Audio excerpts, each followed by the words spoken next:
Komisi Pemilihan Umum RI menyatakan ikut putusan Mahkamah Konstitusi berkaitan dengan perubahan norma dalam UU Pilkada. Segala putusan akan dipatuhi meskipun DPR melakukan akrobat politik dengan menempuh revisi kilat dalam 7 jam melalui Badan Legislasi atau Balek yang pada akhirnya batal disahkan. Dalam jumpa pers yang dilaksanakan Kamis 22 Agustus 2024, Ketua KPU RI Muhammad Afifuddin menegaskan, tidak ada perubahan sikap KPU dibandingkan yang disampaikan pada Selasa 20 Agustus 2024 setelah putusan MK terkait UU Pilkada terbit. Apakah KPU akan menindaklanjuti putusan Mahkamah Konstitusi?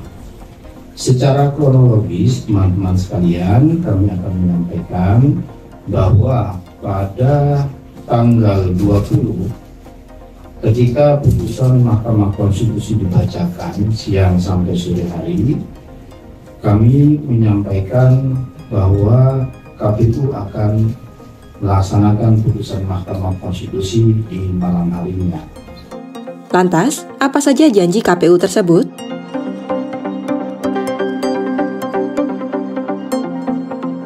Afif menyatakan, dalam rangka menindaklanjuti putusan MK ke dalam peraturan KPU atau PKPU, KPU perlu menempuh konsultasi terlebih dahulu dengan pembentuk undang-undang sebelum PKPU diterbitkan.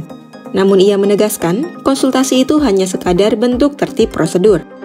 Tentu belajar dari pengalaman, apa yang sudah kita lakukan dan dianggap tidak benar, itu kita benahi, dan itulah yang membuat kami mengambil langkah-langkah putusan Mahkamah Konstitusi. Kami sudah lanjut langkah-langkah prosedural yang kami harus tempuh, kita akan lakukan.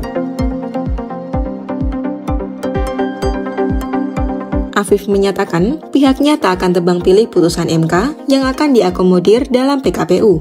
Dalam PKPU 8 terkait pencalonan Pilkada 2024 nanti, putusan MK terkait syarat usia calon kepala daerah hingga ambang batas pencalonan akan dimasukkan. Semua hal yang berkaitan dengan putusan Mahkamah Konstitusi yang katakanlah beririsan dengan PKPU kita, dalam konteks ini yang paling banyak kan memang PKPU 8. Ini yang akan kita terapkan. Ia juga menjawab kekhawatiran jika PKPU terkait pencalonan Pilkada 2024 telah disahkan, karena rapat konsultasi dengan pemerintah dan DPR baru bisa digelar pada Senin 26 Agustus 2024, sehari sebelum pendaftaran pasangan calon kepala daerah dibuka. Menurut KPU, seandainya pun PKPU pencalonan tak keburu terbit, putusan MK yang bersifat final dan mengikat dapat langsung dipedomani sebagai dasar hukum. Jadi, kalau putusan MK itu kan secara prinsip, setelah dibacakan itu kan sudah dibacakan kan sudah berlaku. Maka kita akan lakukan itu, kita adaptasi langsung.